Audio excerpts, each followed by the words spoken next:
David Simpson. Thank you, Madam Deputy Speaker, and it's good to follow my colleague from East Londonderry. And can I say that the recent murder of prison officer David Black presented us with, I believe, a stark warning that we can't ignore. It showed that while society in Northern Ireland is moving forward and peace and stability are fragile commodities that need to be protected from dangerous people who go about with murder in their hearts, we cannot take our security for granted in any corner of this United Kingdom. Nor can we assume that the threat of Republican terrorism has completely passed into the history books. It has been raised a number of times today already in this debate in relation to personal protection weapons and the assessment of risk and all the rest of it. I believe, and I would like the Secretary of State to take this on board, I believe there is an issue that needs to be addressed within the security forces or through the NIO or whatever in relation to how assessments are made.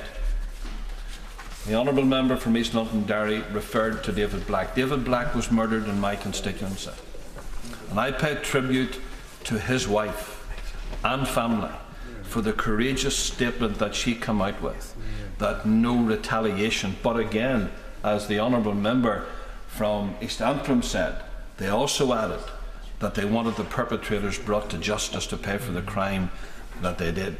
He was murdered in my constituency, and that empty chair is there.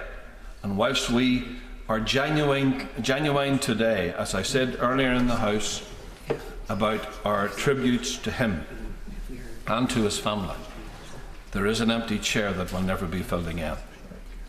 So we must get to grips with this. And I believe the assessments that are carried out on those who not only are serving officers within the prison service or within any other security force organisation, or those who have served the community for a long, long time and served the people and put on the uniform of the Crown Forces, I think a different line, a different direction of the assessment must be taken. I have people that come into my office time and time again from the security forces, or were serving security forces or prison service officers, men and women. And the letters that they receive continually is that our assessment on you is moderate. What does that mean? There was no intelligence, specific intelligence, on David Black. There were no specific intelligence on Constable Stephen Carroll, who was also murdered in my constituency. Not at all. But their lives were taken. So we need to address that issue, and the government need to realise that we're dealing with human lives. We're dealing with people who have to go out in the morning to go and do a day's work, who are looking over their shoulder. All of us on these benches live with it every day. People will say, well, you're well paid for it. Maybe we are. But there are people out there who are getting up in the morning, leaving their families and going out and checking their vehicles. But we have a situation, and a word rather, that's called complacency. We all get very lax whenever nothing has happened for a while, and we don't check under our vehicles and look over our shoulders the way we should do. So that happens. But someday it'll happen again when it's too late and a device will be there and it's all over. I will, yeah. Thank you for the giveaway. Obviously, the member will be aware of the targeting of security force personnel, whether the police, army, or the prison service. Is he also aware of the announcement that every prison officer's name and address was known to the dissident republics as well? And does he feel that there needs to be an upgrading and a step up in relation to security for everyone who serves in uniform? I thank the Honourable Member for that intervention, and yes, I think over the years we have been made aware of security leaks and documents that have been found in certain people's possession that relate to security force members, and people have been arrested because the material has been found that could be an advantage to terrorist organisations. And yes, I think we do need to be vigilant. We need to have consistent upgrading and assessments on all these issues. So I would ask the Secretary of State, please, to keep that in mind whenever. I don't totally blame the NIO for this. I mean, the PSNI have responsibility, of course, in doing an assessment, but it needs to be dealt with in a way that people aren't just dealt with as a moderate threat and all of a sudden their lives is taken. David Black, has already been said, was driving down the motorway outside Lurgan as part of my constituency on his way to do a job to earn money, to help his country in serving within the prison service, but to go out and earn a living for his wife and family, not to return again. So we need urgently to address that issue of how people are assessed in relation to their protection. But I also want to go on to maybe a more positive note, and no one in this House or anywhere in Northern Ireland can deny the fact that Northern Ireland has made remarkable progress over recent times. This year alone has been a fantastic one for our province, and the announcement yesterday that Ulster will be playing host to the G8 summit next year has been the crowning glory of an incredible period of positive headlines. And I would like to thank the Secretary of State for attending again my constituency yesterday with the, of course, she brought the Prime Minister with her, but it was very good for the Secretary of State to be there to make the announcement of the G8. And I have to say, and I'm sure the Secretary of State would agree, the warm reception that both herself and the Prime Minister received from the workforce of NACO within the Craigavon area was tremendous. And it was a very positive day for my constituency, and a positive day for Northern Ireland, and certainly a very positive day for the NACO company, who had already their tweets already, weren't allowed to go because of security issues, but I can assure the Secretary of State, the moment the Prime Minister left, the wires were very hot right across the whole of the world to promote that company and promote the Craigavon area. Beautiful place. 2012 has been an excellent showcase of all that is good about Northern Ireland. No longer is our part of the United Kingdom referred to in the same breath as Palestine or any other troubled spot in the world. The province is getting global recognition for the right reasons. This success has been built upon the sure foundation of support for the rule of law amongst all those who carry the responsibility of political leadership. People who once swore they would never support the police or the rule of law now do so.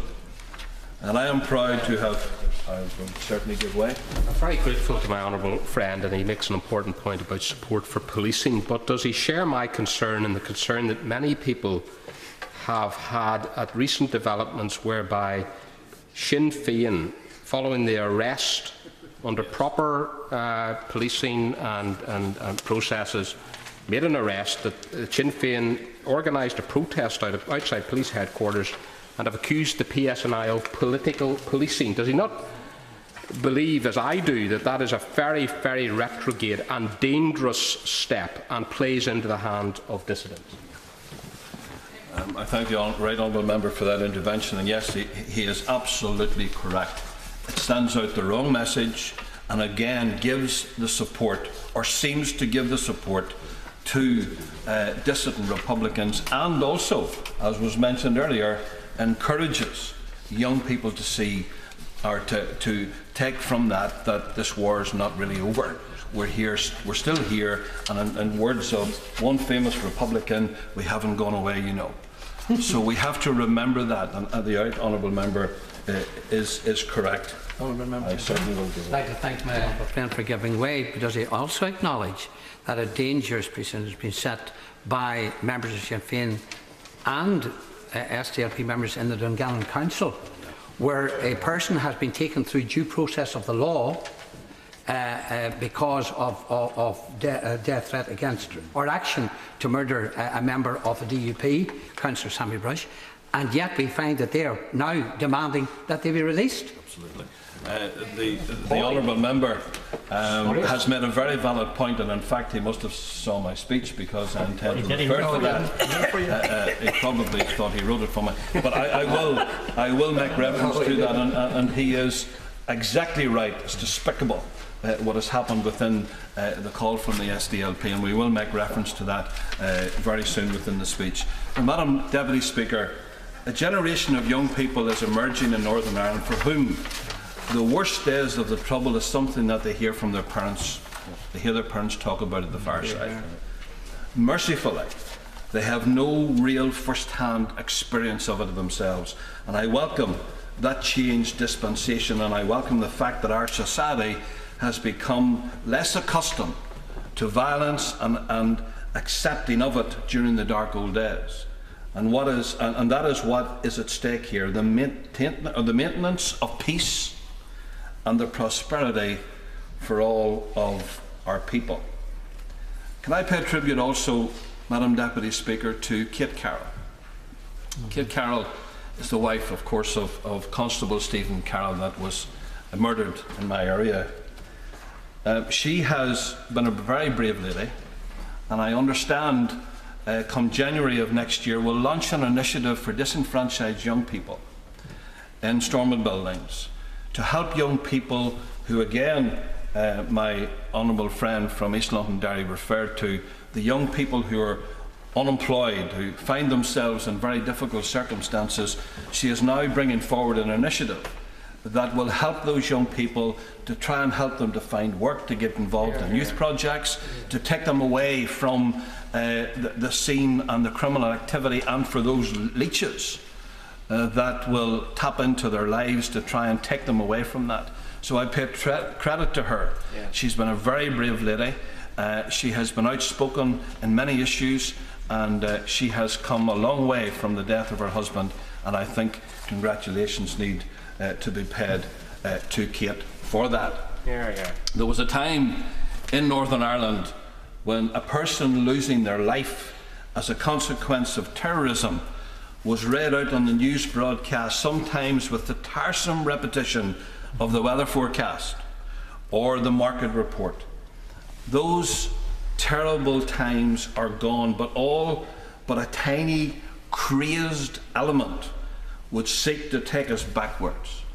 But that element does exist, and we can learn from the past that if they are not confronted, they will persist.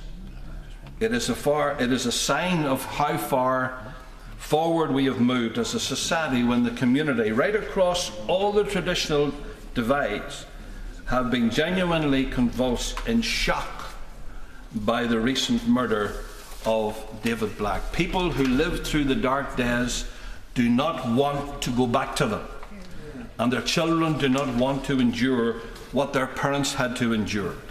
We must not let our people down. Through a weak response to this grave threat, we must have peace, but it can only come, and we can have peace, but it can only be guaranteed through strength. Peace will only be preserved in our country if those who threaten its continuance are confronted and harried at every opportunity by the legitimate forces of law and order. And the point again to the Secretary of State, Madam Deputy Speaker, is that the resources are needed. If resources are needed, they need to be put in. We need to take these people on. We need to defeat them. We need to remove them from our society, and to remove this political or whatever ideology they have to try and bring people to their knees. Republicans tried it for many, many years within Northern Ireland, but they found that the people of Ulster were very resilient. Despite all that was thrown at them over the years, they were a resilient people, and they didn't give in to the Provisional IRA, and I can assure this House that the people of Northern Ireland will not give in to any dissident, so-called dissident Republicans either. They will continue to fight and continue to remain members of this United Kingdom, no matter what is thrown at them. The latest incarnation of Republican terrorism considers itself to be the keepers of an old Republican flame, the armed struggle. They believe that if they can keep alive the twisted tradition of anti-democratic violence, then it will eventually burn as strong as it did in the past.